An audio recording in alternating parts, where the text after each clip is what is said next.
Então está certo. Então, as cidades já foram citadas já, né? Mas perfeito. Próximo. Não, primeiro eu queria saudar a mesa, principalmente o professor Edmundo Gaudêncio. Se colocar que é um orgulho dentro da UEPB ter um professor com a grandiosidade do professor Edmundo Gaudêncio. Primeiro é o seguinte, eu queria começar colocando que assim, o espaço desse debate é muito importante, porque hoje a gente tem dois polos muito fortes da Paraíba, do Nordeste, que ou você é contra ou você é a favor. Você é fora do Nordeste ou você é da Bahia, você é contra, se você é da Paraíba, de Pernambuco, você tem que ser a favor, se alguém se coloca sendo contra esse projeto, as oligarquias, a mídia, o Jornal da Paraíba, Correio da Paraíba, todo cai em cima das personalidades que se colocam contra esse projeto. Então, está criando um clima de tensão muito forte e em si não se abre um espaço concreto para se discutir o que é o projeto da transposição do Rio São Francisco e o que é a questão da água dentro do Nordeste, qual é a perspectiva que a gente tem.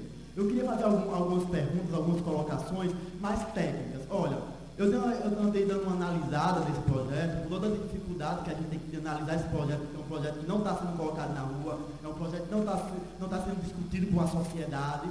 Então, assim, esse projeto tem 9 pontos de bombeamento da água, até chegar aqui nessas regiões. O que significa esses 9 pontos de bombeamento, na questão até elétrica, quanto se gasta de energia, ou financeiramente. Então, eu queria que o companheiro aí abrisse essa discussão. Outra questão que é colocada é que alguns estados do Nordeste são autossuficientes. O que seria ser autossuficiente? Que tem água em abundância, como Rio Grande do Norte e tudo, mas essa água fica parada nos açudes, evaporando e não são repassadas para a população. Então, assim, isso é correto? Existe realmente estados no Nordeste que são autossuficientes, que essas águas estão paradas só evaporando? Então, outra questão. O companheiro colocou que são 4 bilhões de reais esse projeto. Eu queria saber dos outros companheiros da mesa se esse dado bate, se realmente 4 bilhões, porque está sendo colocado que esse projeto pode chegar a ser 20 bilhões de reais. Então, se for 20 bilhões de reais, eu queria que a mesa fizesse um comentário sobre isso. E assim, há uma discussão que eu acho que quando se propõe, o governo se propor a abrir esse debate na sociedade, há outras propostas, como a interligação de bacias, outros projetos, que estão sendo discutidos. O governo abre uma discussão que hoje a disposição do Rio São Francisco vai acabar com a sede, vai acabar com a miséria nordestina, mas não se abre o debate na sociedade e há outras propostas até que é colocada mais viável, mais barata, que não está sendo discutido. Olha, só para concluir, eu queria colocar uma frase que estava sendo no TV Senado, e a nobre senadora Luísa Helena, ela colocou que é muito difícil acreditar nas boas intenções desse governo federal, e quando ao lado, ela que veio de uma cidade de Alagoas, que é uma região ribeirinha, ela coloca que ao lado de onde ela nasceu, tem pessoas, populações ribeirinhas que estão morrendo de fome, que estão sem condição de vida, sem nenhuma estrutura, e aí o governo federal tem uma boa... tem um projeto grandioso para acabar com a fome no Nordeste, pegando a água de São Francisco e fazendo um canal que vai atender 5% da população nordestina. E olhe lá.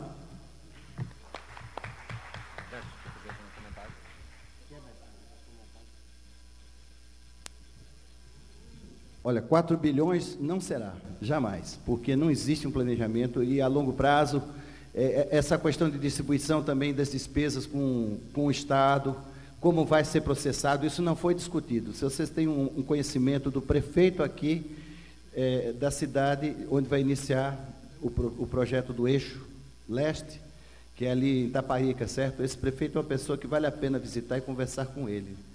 Não existe dado nenhum, não houve comentário, nunca houve uma visita nessa cidade de nenhum membro do Ministério da Integração Nacional.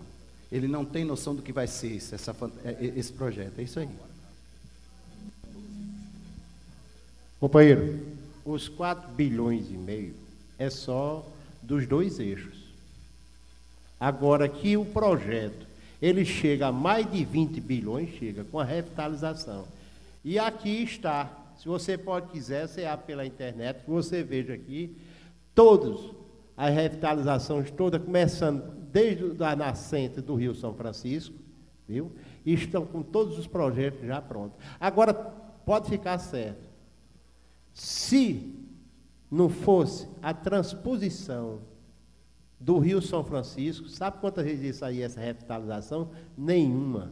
E a gente precisa da revitalização do Rio São Francisco? Precisamos. Por que não precisamos? Vamos deixar aqui o rio, futuramente ele fique morto? Não, de maneira alguma.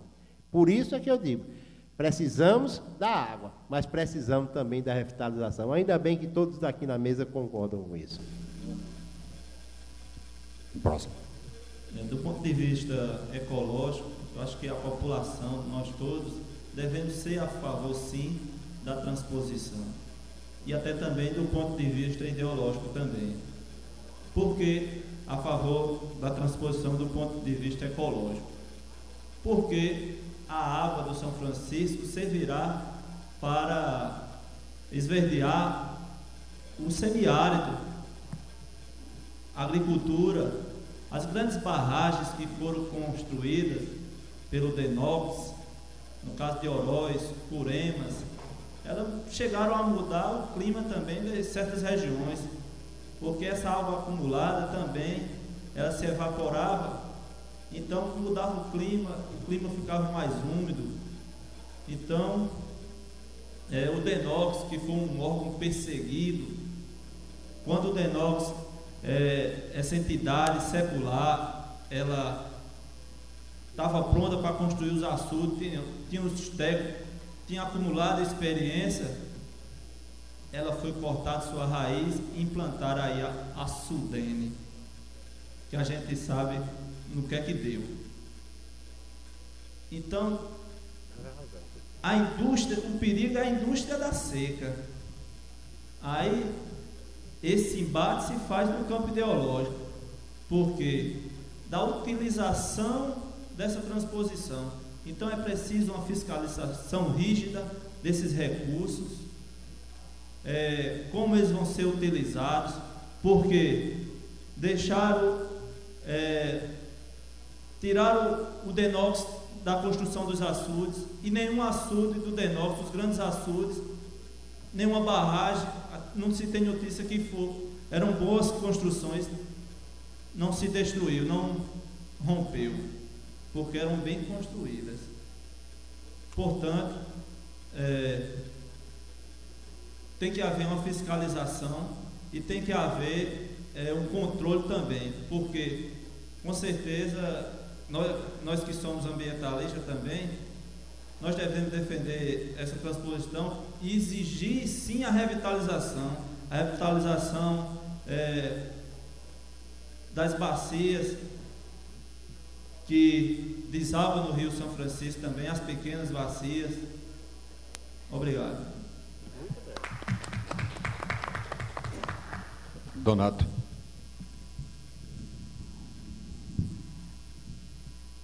Todo mundo está se apresentando, né?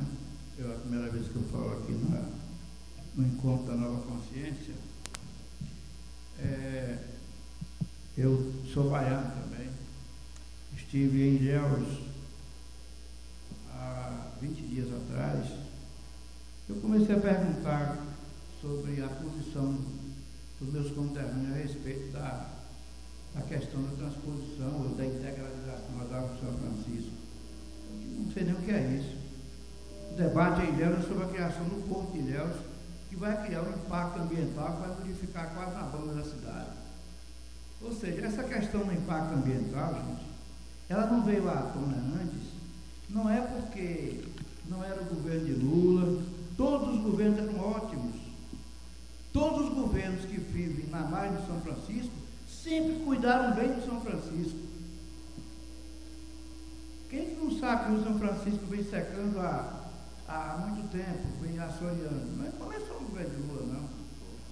O governo do Sergipe, que é o mais beneficiado com esse debate, todos eles, tanto o São Francisco, tanto o pessoal de lá de Alagoas, desse mundo todinho aí, Edmundo, utiliza isso politicamente. E eu não sei o que é feito que não seja politicamente nesse país. Estou até me surpreendendo com as colocações que eu acabei de ouvir sobre a ideologia e dizendo que as coisas que estão sendo feitas são feitas por isso não prestam. Então vamos ver o seguinte: Todos os açudes que tem na Paraíba, que foram construídos na década de 30 e de 40, foi construído. Quem é que era o ministro da Aviação e Obras Públicas? Zé Américo de Almeida. Para que fazia aqueles açudes? Para tirar foto com Getúlio Vargas. Eu digo isso numa monografia que eu faço para concluir. Eu sou engenheiro agrônomo, trabalho aqui na universidade agora, estou na área, perto da área de Edmundo. Por isso que estou fazendo questionamento dentro do nosso campo de ação. Acho, Edmundo, que você não tem uma muralha da China, nem um fio de cabelo, por mais fino que seja, dividindo as questões, as afirmações políticas e as ideológicas. É preciso saber a que momento, você vê que teve um momento aqui que você colocou sobre o PT, quase o teatro caía, todo mundo bater palma. Quando falaram a favor do PT, todo mundo vaiou. Então isso é ideologia, não? Isso é ideologia. Isso aqui é discriminar um partido político. Eu estou dizendo aqui o quê? Que todos os governos que por aqui passaram, a frase da rainha, da princesa Isabel, a princesa Isabel, na seca que houve em 1887 no Ceará, ela disse: empenharei todas as minhas joias e não morrerá um só nordestino de sede. Conta o Antônio Hall, brasilianista, um livro que tem lá na biblioteca da universidade. Só no estado do Ceará morreram 500 mil pessoas de sede. E as joias da princesa estão lá no Museu do Louvre e continuam sendo dela. Isso não é ideologia? Então, uns fazem política construindo, outros fazem política destruindo. Outro, há pouco tempo nós vimos um debate parecido com esse, foi uma barragem que quebrou aqui perto, do Camará, que é uma coisa absurda. Agora, só quebra barragem, gente, em governo que faz barragem. Governo que não faz, não quebra nada, porque ele não fez também. Imagine 1.400 açudes que Ronaldo Cunha Lima disse construiu ali, todo mundo foi ver lá, não tinha açude nenhum. Então não vai quebrar nada, porque ninguém fez nada. Não vai quebrar açude nenhum. Então, todo mundo capitaliza essa questão das obras, do projeto Canaã, não sei o quê. E aí, Edmundo, paciência. A gente não pode transformar em realidade. Concordo plenamente com a questão da eticidade, da cientificidade das coisas, mas se nós tomarmos, aí eu deixo para você me responder isso aí. Foi constatado há pouco tempo que grande parte das residências que tem lá em Boqueirão estão jogando dejetos dentro do açude. Foi constatado já outras vezes que tem vários outros tipos de coisa de vegetal, de agrotóxico lá dentro. Quer dizer que vamos suspender a água de Campina Grande até que os cientistas digam que a água está pronta, está boa para ser consumida? Porque pela afirmação que você fez, então, bom, eu sou a favor, depois que os cientistas, e eu concordo plenamente, aquela greve de fome da do Parque foi boa. Por quê? Porque se não brigarmos pela revitalização agora, nesse momento, ela não virá nunca. Agora, isso não significa dizer, companheiros, e aí os camaradas que embora se colocando de uma maneira meio esquisita lá de cima, a gente tem que debater aqui civilizadamente. Acho que a mesa teve um grande problema. O problema é criado até pelo órgão. Foi muito tarde esse debate. Nós temos aí, ó, pelo momento que nós estamos, 0 horas e 30 minutos. Quer dizer, se nós anunciarmos que haverá um debate daqui a 15 dias sobre a transposição das águas, com aquelas pessoas que são responsáveis, que são decisivos para isso aí, eu garanto que esse teatro aqui vai encher de gente. E a gente estará desdobrando o encontro da nova consciência, né? Para criar, de fato, a nova consciência.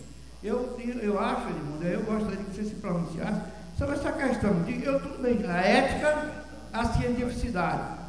Eu sou engenheiro agrônomo, não vou questionar isso aí. Agora, como eu trabalho numa área bem perto da sua, na sociologia, nas ciências sociais, eu digo, onde é que está a divisão? A linha divisória entre a ideologia e as ciências sociais. Só concluindo, quando foi para criar a Universidade Federal de Campina Grande, lá onde eu dou aula, todo mundo brigou porque era uma questão política, eram os políticos que queriam criar. Aí nós fizemos um estudo sobre todo mundo. A USP, lá de São Paulo, foi criada por razão política. a universidade, as universidades do Rio de Janeiro, todas, claro. Camaradas, a gente tem que se acostumar a discutir política e não dizer que as coisas não podem ser colocadas politicamente, porque assim que é a realidade. A gente não vai mudar a realidade. A gente tem que se acostumar a separar o feijão, tirar o bichado e deixar o outro que não está bichado. Aí é outro momento que é para esse debate. Então, essas são as minhas posições. Acho que estou falando aqui não só como agrônomo, como criador da Associação Paraibana de Amigos da Natureza. Eu falei que sou de Ilhéus, agora eu trabalho aqui há mais de 30 anos aqui em Campina Grande, vivo aqui, já sou cidadão daqui, porque tenho uma filha que está ali com sono danado, me esperando, 13 anos, já sou cidadão campinense há muito tempo. Então, acho que esse debate é muito salutar, que a gente discuta, não só das águas de São Francisco. Veja quanta coisa apareceu aqui. A reforma agrária, claro, camaradas. As margens do São Francisco pertencem a pequenos produtores, o camarada falou aqui. Ou a família do Nilo Coelho, lá de Petrolina. Saem 2 aviões cargueiros de Petrolina para abastecer a Europa com frutas fresquinhas. Aquilo ali é de pequeno produtor também, e não é irrigado com água do São Francisco. Quer dizer, se irriga para agrotóxico, para agronegócio lá, irriga aqui também, tinha emprego, qual é o problema? Qual é o problema? Eu não tenho nada contra o empresário vir aí fazer coisa, contando que a moça que falou aqui, que os pequenos produtores sejam também, claro, e nós devemos sair daqui com uma consciência de uma coisa, para concluir a minha falação. Nós devemos dizer não à privatização da água. A privatização da água, gente, é a privatização da vida. E há uma tendência na sociedade para o capitalismo privatizar tudo. Daqui a pouco, quem pode para beber uma boa gota d'água, tem que pagar royalties, tem que pagar não sei o que, não sei o que. Era isso que eu... Bem, eu tentarei fazer de forma absolutamente aligerada o esclarecimento que me foi solicitado. Inequivocamente, tudo é política. O simples fato de eu mastigar e deglutir um pedaço de pão é política. É política na medida em que centenas de milhares de mãos passaram ao longo da história de um determinado produto social, que é o pão, para que ele chegasse então até a minha mesa. Uma roupa que eu vista, uma joia que eu use, um ornamento que eu coloque no cabelo, tudo isso é política. E em sendo tudo isso política, inequivocamente, tudo é também automaticamente ideológico. O grande embate, porém, que eu tentei trazer à mesa, objetivava aquilo que se tem verificado, infelizmente, neste governo, mais do que nos anteriores, é o uso da política e da ideologia em substituição às diretrizes e aos ditames das ciências. E é este o grande engodo que se tenta, então, colocar e encenar no palco do grande teatro brasileiro. E foi isso que aconteceu ao longo da história dos saberes, objetivando aquilo que era o empanamento das discussões técnicas que precisavam ser viabilizadas, discussões essas técnicas que eram então escamoteadas fundamentalmente ao mau uso ideológico por determinados políticos ou autoridades ou partidos políticos, e isso sim criando-se então por conseguinte uma impossibilidade enorme de se discutir da forma mais clara possível, porque cientificamente aquilo que são as discussões que precisam ser feitas. Com isso eu não quero dizer que a ciência não seja política, porque a ciência também o é.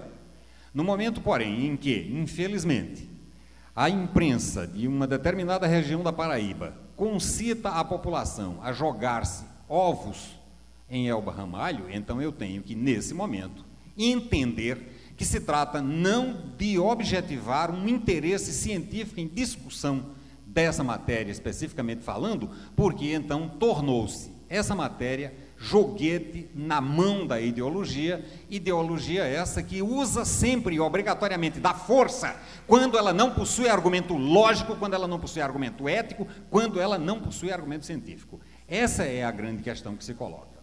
Os dois. Boa noite. Eu tenho que parabenizar. Pois não, por favor. E assim, eu vejo que, enquanto a nova consciência, não é para brigar com a mesa nem nada, porque vocês não são os presidentes da República, né?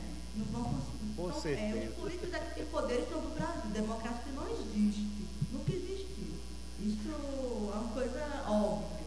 Então, eu estou aqui para esclarecer que a transposição ou não do rio é uma coisa política, mas também é uma coisa assim que se vai beneficiar a seca ou se vai beneficiar as pessoas mais ricas.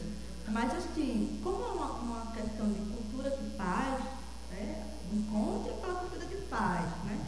Então, se há uma briga, há uma guerra de ideologia pelo Rio São Francisco, é a mesma que a gente está brigando por uma coisa que é vida, né? A gente está, para que brigar?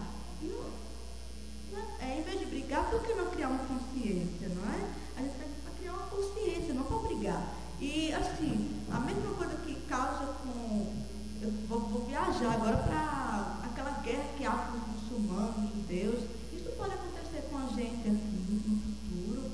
E assim, a mesa foi feita para conscientizar as pessoas que estão sentadas aqui na plateia, não para brigar nem para... E o Rio São Francisco é uma coisa assim que há muitos anos tentam ser solucionado, mas assim, se vai beneficiar ou não, é Deus que vai dizer, porque vai que há uma transposição, Deus mudar totalmente o clima do mundo, como está acontecendo nos Estados Unidos, o homem não está prevendo mais o tempo, de repente aquela água pode secar, pode acontecer alguma coisa, e se não houver a transposição, pode evitar essa catástrofe. Então, assim, gostaria de parabenizar, e assim, somos uma cultura de paz. Né? Obrigada. Com certeza. Amigo. Boa noite. Quero saudar a mesa na pessoa do professor Edmundo Gaudêncio, e sinto-se todos saudados, e a plateia, que já está um tanto quanto resumida, mas claro que mantém uma qualidade. Vejo que esses conflitos são necessários, sobretudo quando se trata da água. Outros temas talvez não trouxessem tantos conflitos, porque talvez o ponto de confluência talvez fosse muito mais fácil de chegar. Esse aqui necessariamente é necessário, sim, e parabenizar, claro, os organizadores desse evento por terem, claro, criado esse tema como ponto aqui para esta data, que inclusive começa numa data que já estamos hoje, na segunda-feira.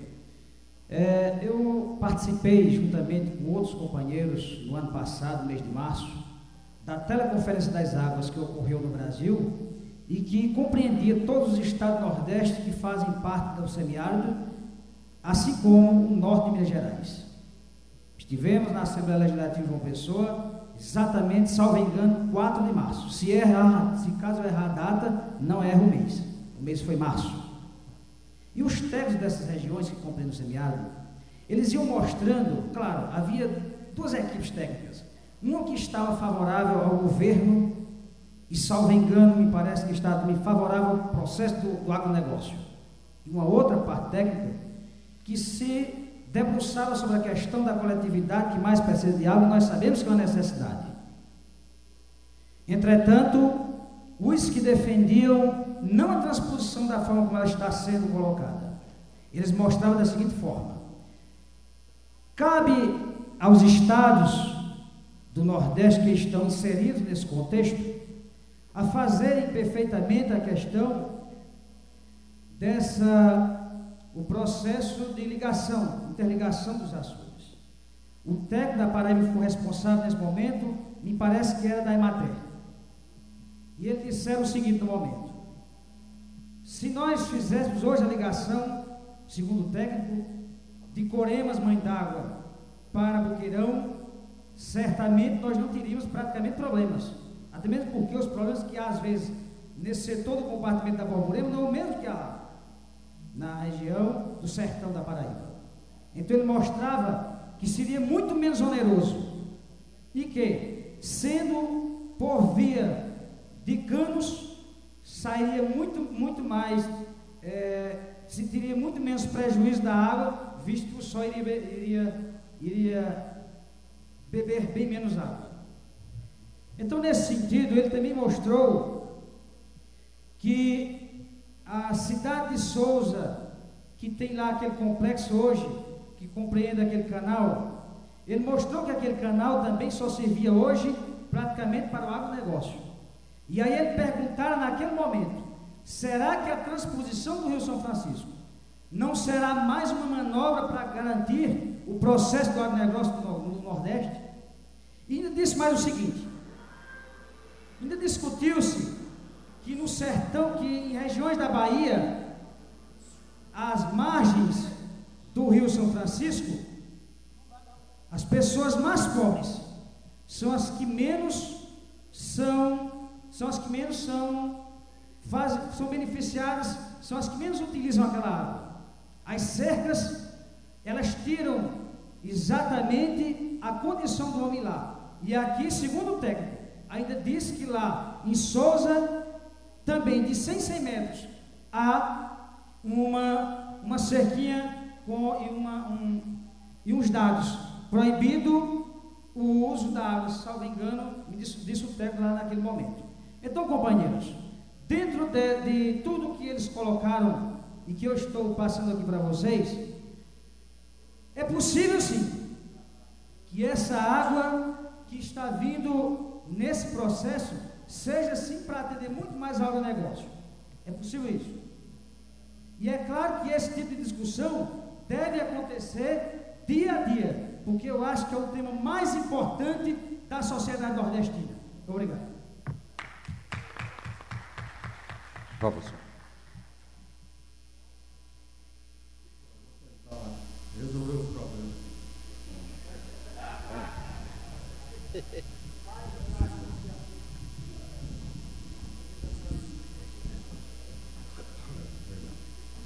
Meu nome é Jeová Rainer. Sou engenheiro civil rodoviário. Com a experiência que eu tenho, 34 anos construindo estradas, barragens, obras de artes, correntes, tive a oportunidade de chefiar uma emergência aqui na Paraíba. 15 mil pessoas carentes d'água. Eu chefiei e vi a corrupção que havia. Ainda existe hoje, não é só no Brasil, não, no mundo todo. E eu, como engenheiro, eu tenho a conclusão seguinte: estou construindo um prédio começando pelo telhado e não por baixo. Já se discute tanta coisa com relação a essa transposição, que isso seria a posteriori, seria consequência dessa água já estar transposta, essa água já está à disposição nossa, de nós paraibanos, de nós norte-riograndenses, de nós cearenses, de nós pernambucanos, do Nordeste que precisa d'água. Então, o doutor Gaudêncio falou em política. Política no bom consenso. Agora, politicária não, que é o que está ocorrendo. Nós estamos misturando um projeto importantíssimo, como é a transposição das águas do São Francisco, com política nojenta, política politicária. Digo isso porque eu não devo nada a ninguém, sou independente, não sou político, tenho meus cabelos brancos, tenho experiência de 74 anos de vida, vivido, produzindo para o Brasil, para o Nordeste, para o paraibano.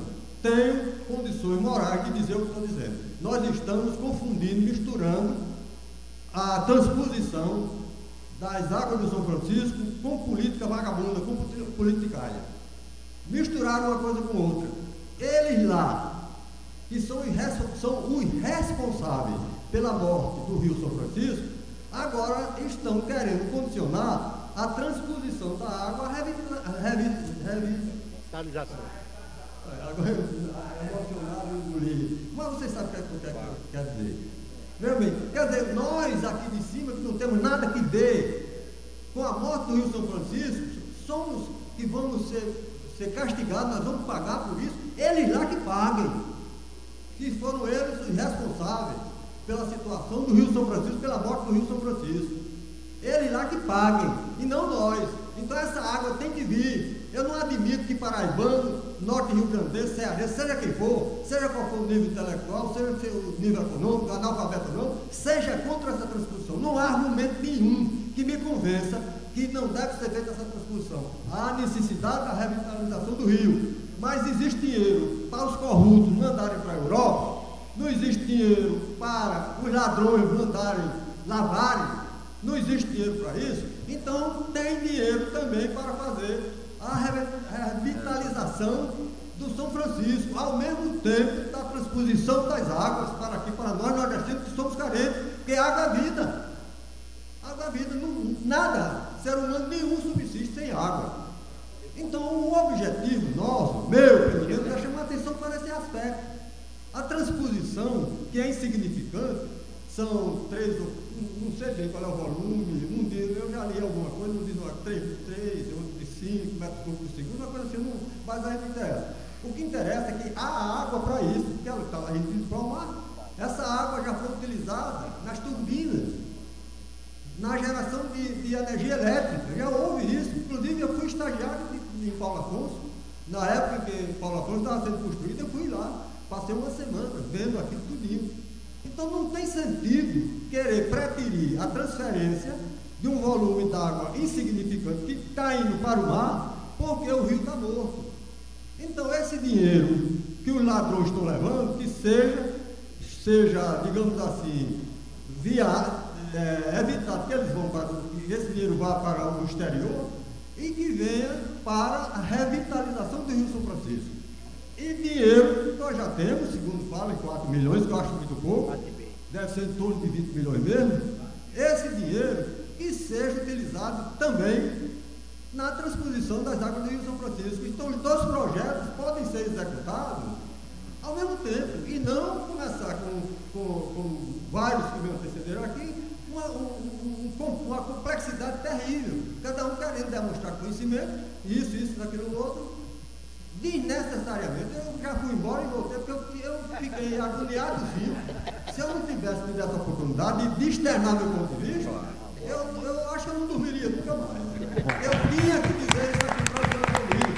Não sei se o auditório variou, devido exatamente. A hora, nós já estamos a 1 hora da segunda-feira, não é brincadeira não. Mas eu fiz questão de ficar. Fiz questão de ficar para estar nesse ponto de vista, com a experiência que eu tenho. Se me permite só um acréscimozinho, acrescentar uma coisa. Apenas assim, no ardor da emoção, o senhor diz assim, eles lá que danaram com o rio, eles que se danem, que arrumem lá a revitalização, e é justo que essa água venha aqui, claro, isso não tem problema, não tenho nada. Mas, veja bem, o mesmo cuidado, quer dizer, educação que o nosso povo brasileiro teve lá, teve aqui. Tanto é que nós tivemos um problema aqui da promotoria pública proibir a irrigação, não foi? Próximo ao por poluição do Boqueirão. Então, a mesma coisa que acontece lá, acontece aqui.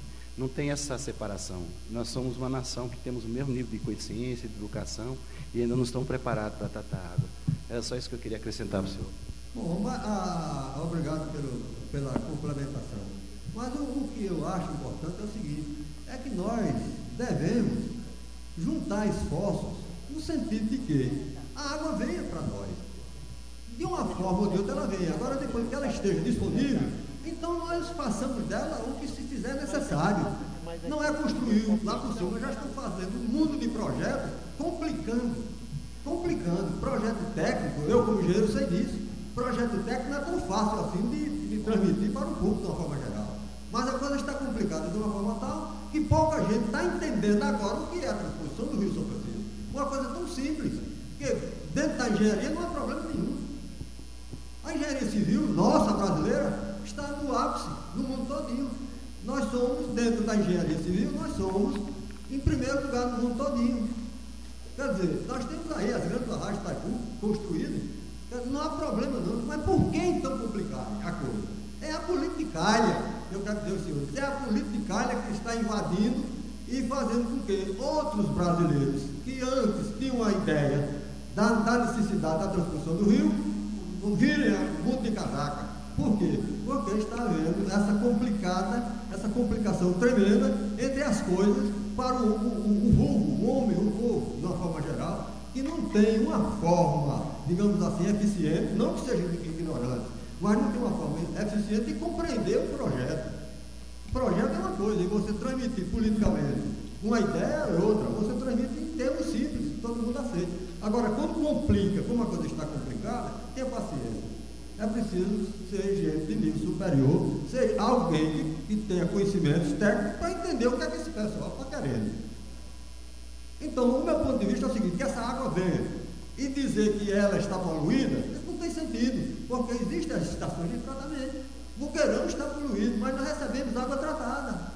Não há empecilho nenhum para que essa água venha, por mais poluída que ela venha, porque existe estação de tratamento para isso. Então, por que preferir que essa água venha poluída desde de Paulo Afonso, não sei de onde, daquelas barragens, no percurso do rio? Não tem sentido isso, porque Boqueirão, segundo dizem, eu acredito que sim, está poluída, mas nós estamos recebendo água tratada. Então, não tem razão de ser essa argumentação que fazem contra a transposição, a não ser politicalha. O termo que eu uso em todo canto é essa, é politicalha. E falo no meu nível de engenheiro civil, que conheço o problema, fui chefe de emergência e vi quanta gente passando necessidade, fome e água para beber, que não tinha. Foi preciso carros-pipas para atender 15 mil pessoas que estavam sob a minha responsabilidade naquela época. E o dinheiro que foi gasto daria, eu tenho a impressão que daria, juntando mais alguma coisa, daria para fazer essa transposição. É verdade. Muito obrigado. Não sei se me entender e se a mesa não se sentiu, digamos assim, meio ferida com essa minha argumentação. Não, de maneira nenhuma. Aliás, o espaço é absolutamente livre para que todas as pessoas possam se colocar. Não há, da parte da mesa, aquilo que é a defesa prévia, nem a favor, nem contrária à transposição. Cada um aqui se pronunciou a partir daquilo que é sua crença particular, a partir daquilo que é sua particular ideologia. Eu gostaria apenas de fazer uma pequena observação acerca da minha concepção relativa a que, no universo, nada é simples. Todas as coisas são, na verdade, extremamente complexas. Um exemplo disto. O gado bovino do Irã, do Iraque, apresentava ocasionalmente determinados quadros clínicos que eram então tratados com anti-inflamatórios. Verificou-se depois que os urubus, sobretudo da região do Irã, estavam morrendo. Foi feita então uma investigação extremamente aguçada e apurada para que se pudesse então identificar por que os urubus iranianos estavam morrendo. Verificou-se então, depois de pesquisas, que na verdade os urubus estavam indo a óbito por conta do fato de que o urubu teria uma determinada incompetência por parte do fígado no tocante à metabolização de certos medicamentos utilizados entre humanos e bovinos como anti-inflamatórios. E isso por conta do fato de que, com a morte dos urubus, foi criada uma repercussão religiosa extremamente grave junto a uma religião, que era a religião iraniana dos Parsis. Parsis esses que não concordam que os corpos devam ser sepultados, inumados, diante da crença religiosa que os assiste de que o corpo em decomposição, evidentemente, que polui o solo. Os corpos não poderiam ser arremessados nos rios, à semelhança do que faz o povo indiano, porque, para eles, um corpo em decomposição também polui a água do rio. Os corpos não poderiam ser queimados, porque a fumaça derivada, então, da cremação dos corpos dos cadáveres poluiria os ares. Estava, então, criada, diante desse fenômeno absolutamente simples, o uso de anti-inflamatório no gado vacum, um problema de repercussão religiosa enorme. E eu acho que isso, então, serve para ilustrar que, de fato, tiveram que buscar uma outra solução essa que foi, porque, na verdade, os urubus, para a religião Parsi, funcionava como os grandes despoluidores do mundo, na medida em que o cadáver do falecido era colocado em altas torres, intituladas de Torres do Silêncio, para que eles fossem então devorados pelos urubus. Isso, evidentemente, exigiu uma solução de ordem tecnológica, a possibilidade de uma espécie de forno à base de espelho solar, que então promovia a dessecação dos corpos, e dessecação dos corpos essa que possibilitava então que gradativamente, pela própria ação do tempo, o corpo fosse se decompondo. O que eu quero ilustrar com isso é que, na verdade, fazer, por exemplo, medicina, né, descomprometida a prática médica daquilo que é a visão sociológica, política e econômica, aparentemente se constitui como uma atividade, uma tarefa extremamente simples, como, por exemplo, prescrever um medicamento. Ocorre, porém, que o ser humano é atravessado, tal como o amigo Donato ainda há pouco dizia, por tudo aquilo que é da ordem da política, por tudo aquilo que se constitui como sendo ideológico, social, político, econômico, antropológico, filosófico, etc, etc, etc. E isso, então, faz com que o menor ato exercido por um humano sobre outro humano tenha, então, obrigatórias repercussões. De fato, fazer a transposição do Rio São Francisco é uma coisa absolutamente simples diante da engenharia que nós possuímos hoje. Ocorre, porém, que, de fato, em meio a isso que é a própria engenharia, estão colocados esses outros saberes, essas outras forças econômicas, políticas, antropológicas, culturais, que terminam, então, por transformar esse fato em um fato extremamente complexo. Prescrever um medicamento é simples, basta para isso, então, que o sujeito tenha formação em medicina. Mas, muitas vezes, o problema mora exatamente na prescrição, naquele exato momento em que esse médico, embora seja um excelente clínico, não levando em consideração aspectos, por exemplo, sociais e econômicos, prescreva um medicamento que não possa ser adquirido por aquela específica pessoa que ele acabou de examinar e para quem ele prescreveu o medicamento. Ou seja, o que é que eu quero, então, ilustrar com isso? Essa complexidade é inerente a todo fato humano. E, sendo a transposição do São Francisco um fato humano, tem essa transposição, então, todos esses desdobramentos sociais, econômicos, políticos e culturais que são inerentes a tudo aquilo que a gente caracterizaria como sendo atividade humana. Essa seria uma observação que, caso o senhor me permitisse, então faria. Obrigado. Obrigado ao senhor. Foi não, amigo. Boa noite. Eu venho do Amazonas, de Manaus, e lá faço trabalho com consciências indígenas, trabalho com comunidades indígenas do Salto-Limoés. E, assim, eu quero falar como um ser da terra, não estou aqui para tocar em... Quero falar como um ser existente na terra. A terra, ela, apesar de ter o nome terra, mas ela é um planeta água. Então, se a terra é um planeta água, cada palmo de chão deveria ser irrigada. Para ser irrigada para quê? Para ser cultivada e plantada. Para melhoramento, para cada ser humano ter a sua forma de bem-estar comum dentro da comunidade. Fundamento lógico de um ser humano. A terra ela está sendo destruída por cobiça, ganância, por arrogância, por luxúria, para se manter dentro dos seus padrões de beleza, shopping center e outras coisas mais. Então, a terra ela já deveria estar sendo irrigada, não só aqui no nosso sertão, no nosso Brasil, mas também como na África. Existem desertificações na África. Então, o nosso país tem o segundo maior rio do mundo, o rio Amazonas. Então, se tivesse consciência e seriedade, todo o sertão já teria água palmo sobre palmo. Eu vejo a terra como uma mulher. Se a mulher vai fazer amor com um cara e ela não tiver umedecida, a vagina não tiver molhada, ela vai doer, vai sentir, vai doer. Mesma coisa é a terra seca. A raiz não produz. Então o homem e a terra, da vagina, tem que ser umedecida para poder ser cultivada e plantada. Muito obrigado. Desculpe. Pois não. Desculpa adiantar da hora, mas é rápido isso assim. Meu nome é Milena, eu sou apenas uma geógrafa e enfermeira ao mesmo tempo. E como a transposição do Rio São Francisco é uma coisa que eu ouço desde pequenininha, né? E como eu já nasci verde, eu sou uma ecologista assim, muito consciente e não tão atuante.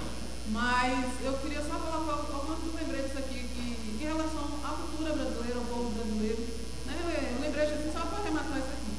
Lembrando assim que a gente não pode esquecer do desastre ecológico que foi a Transamazônica, um projeto faraônico, como é a transposição do Rio São Francisco, no meu ver, no meu ponto de vista, né? A gente também tem que lembrar que o Brasil tem o maior lençol freático do mundo. Então, podemos também aproveitar essa riqueza que existe no nosso subsolo de uma forma bem melhor, bem mais econômica e sustentável em relação às vidas das populações que serão beneficiadas. Não se colocar somente a transposição do Rio São Francisco, e sim tirar do chão essa água. Desde que eu me entendo por gente, como eu disse, eu ouço e vejo que os políticos se elegem em cima dessa proposta de transposição de São Francisco e revitalização, e nada é feito. Nunca nada foi feito. Aí eu me pergunto, o governo Lula, que desde o início eu sou contra Lula, vou logo dizer isso, porque eu realmente sou. Não por ser de qualquer forma, mas ele acho que ele pecou numa coisa assim, muito importante, que foi a proposta dele de ser contra a corrupção, e de repente o governo dele é altamente corrupto. Ele poderia ter feito tudo, menos isso, porque ele prezou desde o início de sua campanha, desde que ele começou como político, ser contra a corrupção. E o governo dele é um poço de corrupção, a gente sabe disso, a gente não pode esconder isso, né? Não é que eu não tenha simpatia por ele, nada disso. Os anteriores também, concordo também com o senhor, não discordo, mas ele brincou com um sentimento muito forte, que é o da confiança da gente, quando ele disse que ele ia ser totalmente contra a corrupção. E, no entanto, a maior corrupção já existiu em todos os governos. Todos os governos, até o DCM, Décio sabe que ele lá, eu sou de Chiqueira, Bahia, entendeu? A CM é o maior corrupto que tem, realmente, a gente sabe disso. Fernando Henrique Cardoso, todo mundo isso, mas ninguém chegou para lá na sua campanha política, em seu projeto político, e disse: eu vou acabar com a corrupção, como Lula fez. Lula fez, disse que ia acabar com a corrupção, e o que é que a gente está vendo aí? Só corrupção, mas saindo desse âmbito, deixa ele lá, porque ele, com certeza, em algum momento de sua vida, ele vai ter que refletir em cima disso aí, e ele vai ter que pagar, né, entre aspas, não com o dinheiro do mensalão, mas espiritualmente eu acredito muito nisso. Outra coisa que eu queria lembrar é que a água, como fonte de vida, ela não pode ser vendida. Até o inimigo de guerra a gente não pode negar água. Então ela não pode ser realmente vendida, né? Não pode ser, como a gente tem, lógico, a gente tem a água tratada dentro de casa, isso gera um custo, mas é obrigação do governo.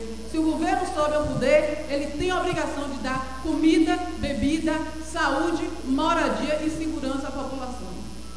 No mínimo, isso é o mínimo que o governo tem que fazer, né? A gente sabe que historicamente nos países desenvolvidos isso acontece, e nas sociedades também evoluídas isso deveria acontecer, mas o Brasil, eu considero o Brasil ainda não um pouco abaixo desse sentido, né?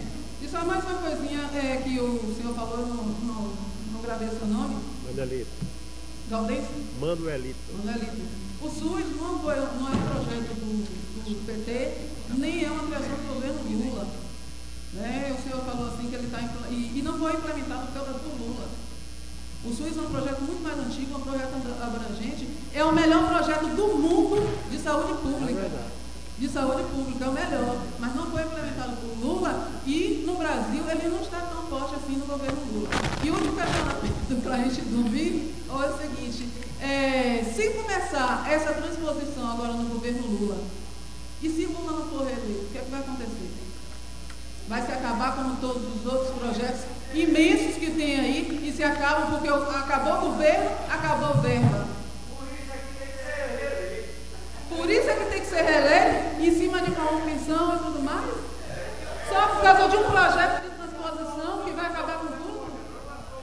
Eu solicitaria que fosse preservado o direito de fala da companheira, da colega, sem manifestações da plenária. Não, então meu questionamento é esse, né?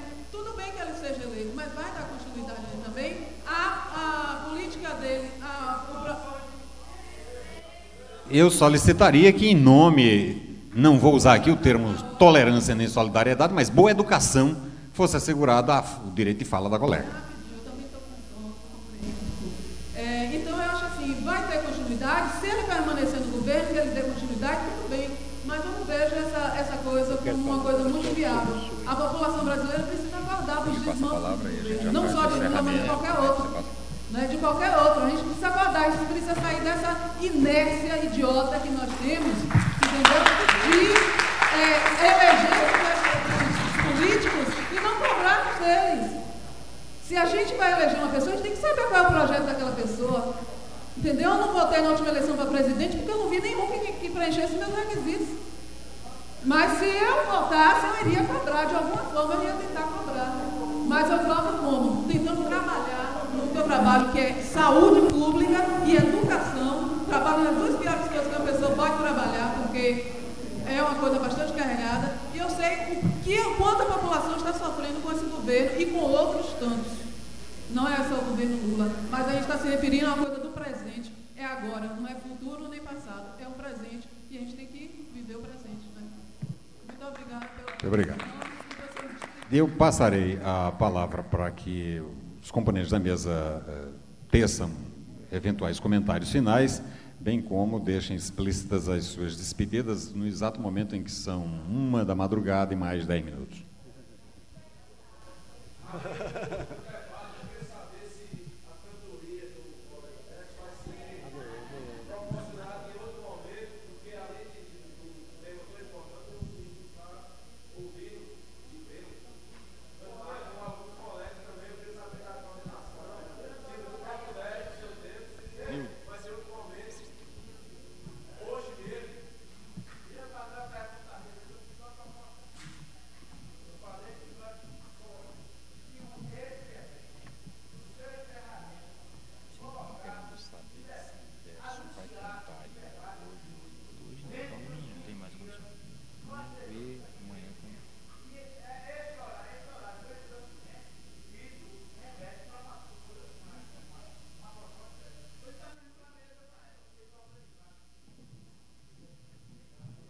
Bom, fica registrada a sugestão, então, que vai ser encaminhada aqui.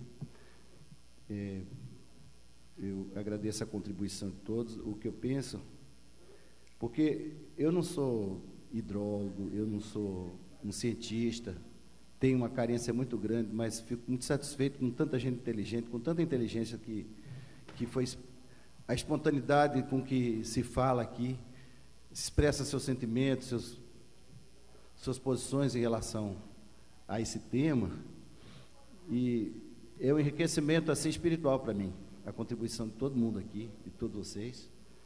Eu fiquei aqui numa fria, porque as pessoas que realmente têm o dom da palavra, como tantos de vocês aqui, não pôde ver representar esse projeto incrível que chama Convivência com Semiárido, que é muito abrangente, né? Esse projeto de convivência com o semiárido é uma coisa muito importante, porque tem que haver um consenso no Brasil, dentro de todos os partidos políticos, porque isso é um movimento suprapartidário, gente. Essa questão da sobrevivência tem uma imagem no I Ching, no conhecimento chinês, acho que é o número 33, é o poço. A aldeia muda, os governos passam, mas as necessidades básicas, que representa o poço ali continua, doando água e tudo. Eu penso que essa ideia da convivência com o semiárido é uma coisa que tem que ser tratada, e penso que o Brasil tem que amadurecer nesse ponto, que seja de qualquer partido, em vez desse embate político de partido, quem vai ser o novo presidente, essa loucura toda, é que exista no Brasil esse tipo de debate, e também que se componha no Brasil, através desses encontros, dessas frentes, seja comitês, etc., algum alicerce básico para que a gente possa sustentar nossa Constituição, para que essas coisas básicas sejam realmente definidas, que ninguém mais vai se discutir, como aqui está se discutindo transposição sim ou não, porque as coisas que são elementares no homem, o direito à água, né? Principalmente, e o ar, e a terra, essas coisas, é uma coisa que a gente tem que ter um consenso como chama, extrapartidário. Desculpe não ter cantado para vocês, pela questão do tema da urgência, né? Poderia talvez até cantar uma canção, não gosto disso porque é uma torneira que se abre, eu não gosto de fechar. A emoção, o canto é uma coisa que a gente gosta de abrir e deixar jorrar. E eu tenho certeza que vocês vão amanhecer aqui comigo, me ouvindo, dormindo, porque eu também sei cantar canções de acalanto, sei acalentar também o sono de todo mundo. Mas talvez a gente possa marcar algum momento qualquer, acredito que não, porque, sinceramente, vamos e convenhamos. Eu nunca vi uma programação tão intensa, eu preciso fazer um curso para entender a imensidade que tem de trabalhos aqui na área, né, da nova consciência, de esotérico, etc. Nunca vi tanta coisa para você fazer que eu fiquei perdido. Eu, sinceramente, eu achei incrível a quantidade de eventos que está tendo e eu acredito que muita gente precisa dormir aqui, inclusive as pessoas que estão trabalhando, os funcionários públicos, para amanhã prosseguir. Desculpe a extensão.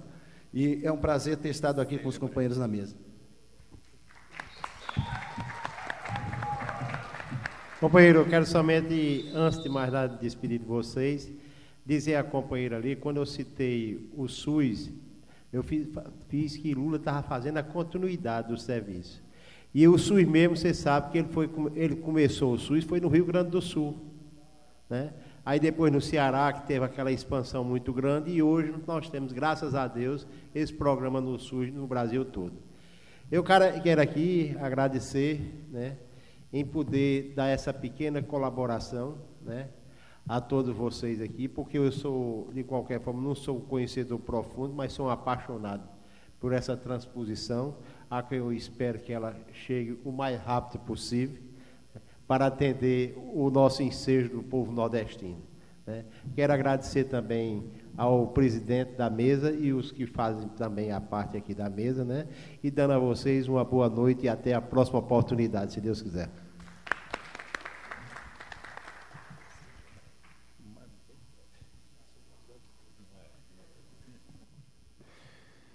Eu agradeço a você estar nos recebendo, agradeço em nome dos grandes guerreiros que estão aqui sentados, que permaneceram até agora. Isso quer dizer que tem vontade que as coisas aconteçam, como nós também, né? Que de vez em quando dá vontade de colocar um palito no olho, que o sono vem.